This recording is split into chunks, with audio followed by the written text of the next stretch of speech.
dias apenas. O senhor está preso há 6 meses, sem saber o porquê. Senhor presidente, existem coisas absolutamente interessantes. Na verdade, há um drama, um embate ideológico. E se o embate ideológico toma corpo, nós não chegaremos à resposta que a sociedade precisa.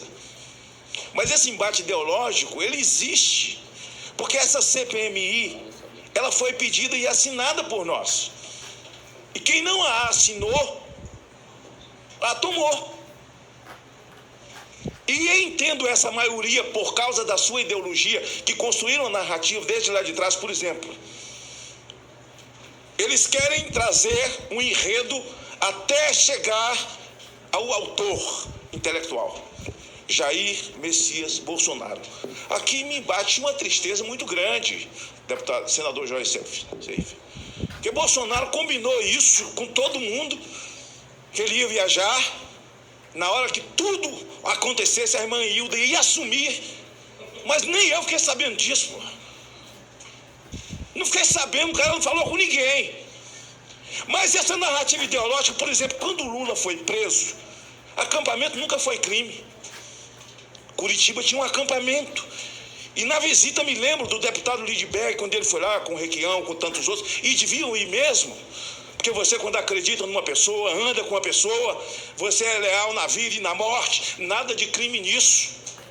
Por que criminar as pessoas que acreditam no que acreditam? Agora a lacração é assim. Se você não acredita, não bate palma e diz que está bonito o que ele está falando, ele não quer nem te ouvir. Ele não quer nem te ouvir, eu escuto. E eu acho que essa lealdade, essa natureza de quem tem lealdade ao que crê, com quem anda e com quem fala, é absolutamente importante. Ele ficou preso mais de 1 ano. Ele celebrava Natal lá em frente, aniversário dele. E daí? Ao sair dali, eu tenho um discurso do senador Lidberg incitando uma guerra civil, um movimento civil, fazendo um discurso assim que...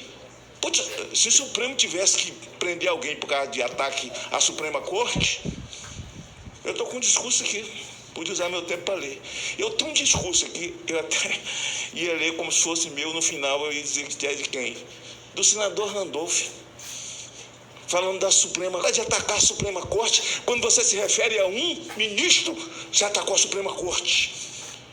Quando você faz uma referência à sua crença, é um ataque à Constituição. Inversão de valores. A razão pela qual me leva à consciência de que o nobre coronel, que aqui está depondo, e eu chamo de nobre, até porque o termo excelência é para quem tem um bottom, seja de senador, de deputado federal, mas o coronel, ninguém chega a coronel também num paraquedas caindo do céu. É as razões pelas quais Vossa Senhoria está preso. Eu digo razões pelas quais, até porque depois de 5 dias, ninguém mostrou as razões pelas quais. 6 meses se passaram, não existem as razões pelas quais. Mas no meu entendimento, o fato de ser ascendido a um poder maior, até onde era o seu posto, por aqueles que deveriam ter cumprido o seu dever e não cumpriram, e Vossa Senhoria está preso, isso me dá o convencimento exatamente dessa omissão que nós estamos procurando. Estamos querendo chegar ao autor intelectual do chamado golpe. Um dia eu vi uma entrevista do Gabeira dizendo, essa história de golpe militar em 64, nós também queríamos a mesma coisa, Gabeira fala. Porque a gente queria a ditadura do proletariado, nós não queríamos a ditadura dos militares. Hoje, se quer a ditadura do proletariado, deputado Marco Luciano. E esse cerco está se fechando, ele está se fechando. É uma nova mudança, não é Lula que entra e sai Bolsonaro, mas é mudança de regime mesmo. E dentro da mudança de regime, aí você tem um jornalista que é interventor, e no dia que vier depois, ele tem duas vertentes a favor dele. Uma que ele não tem a obrigação de informar a fonte, porque ele é jornalista. Aí já se protege. A segunda, eu não sei se eu estou atrapalhando vocês aí, vocês reclamam dos meninos, mas atrapalha a gente também. E aí eu estou convencido que ele tem uma vertente que é jornalista. A segunda vertente é que, por ser o homem de confiança do ministro da Justiça, e assim como o senhor disse que organizou suas férias, eu também organizei a minha. Nós precisamos trazer o Ibanez aqui, para saber o que ele organizou com o Anderson. Porque se o Anderson sai de férias, é porque tinha 1 ano de serviço prestado, já dentro do Ministério ou com Polícia Federal. Quem sabe qual o acordo que ele fez com o Ibanez para sair de férias é o Ibanez. É o Ibanez, não é que ele entrou, trabalhou 6 dias e saiu de férias.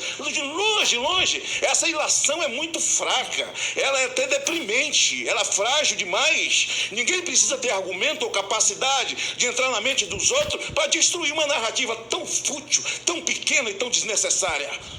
Há 1 ano de trabalho. E como ele aceitou, olha, eu posso assumir o ministério, eu vou assumir aí a segurança pública, mas eu vou sair de férias. Eu sei lá o que aconteceu. Agora, quando você vê parlamentares aqui citando coisas que estão em quebra de sigilos, citando até conversa de WhatsApp, em processos que estão sob segredo de justiça, é assustador. Aqui tem deputado desde semana passada que estão dando como certa a perda dos direitos políticos de Jair Bolsonaro. Eles já sabem o resultado. A gente já sabe a intenção. Nós também sabemos. Porque não há qualquer crime que haja amparo legal ou constitucional que possa amparar uma ilegalidade para não mais disputar um processo eleitoral para o cidadão Jair Bolsonaro. Mostra ao senhor, como senador da República, o processo de impeachment de Dilma, que nunca foi um golpe, mas essa narrativa sempre sai. E Lula já disse, ultimamente, que quem faz a narrativa primeiro ganha. Quem tem as pernas curtas sai mais cedo.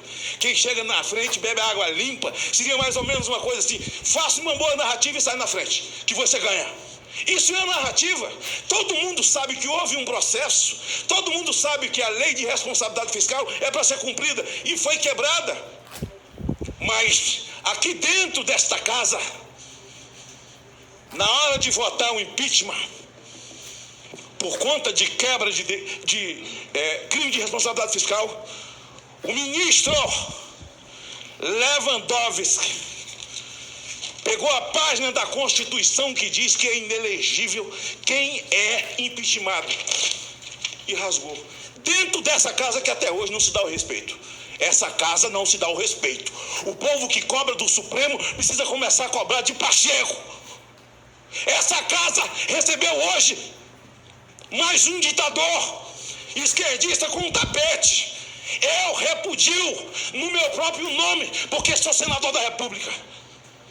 Eu tenho algumas perguntas que eu gostaria de fazer ao senhor e vou ver se consigo fazer isso em 1 minuto que eu tenho. Onde estava o batalhão presidencial no dia 8? Excelência, eu não tenho essa informação. A informação que se tem exatamente nesse que chegou pela minha defesa é que existe um relatório do responsável por esse policiamento, no qual ele relata que manteve o policiamento num domingo normal. Quero comunicar nos meus 46 segundos que vou oficiar de novo, senhor presidente, até porque nós conhecemos o fato determinado dessa comissão. G. Dias não veio aqui ainda.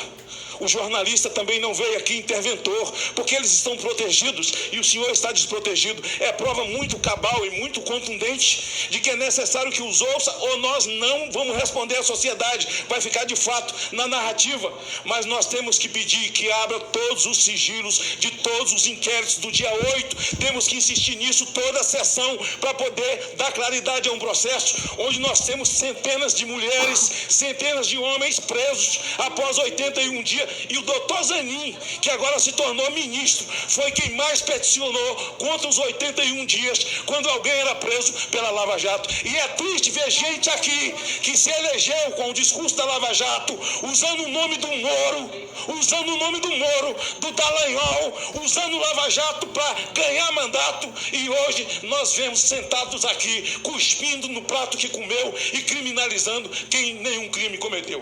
Que Deus te dê graça, misericórdia, porque todo sofrimento, ele é prenúncio de uma grande vitória.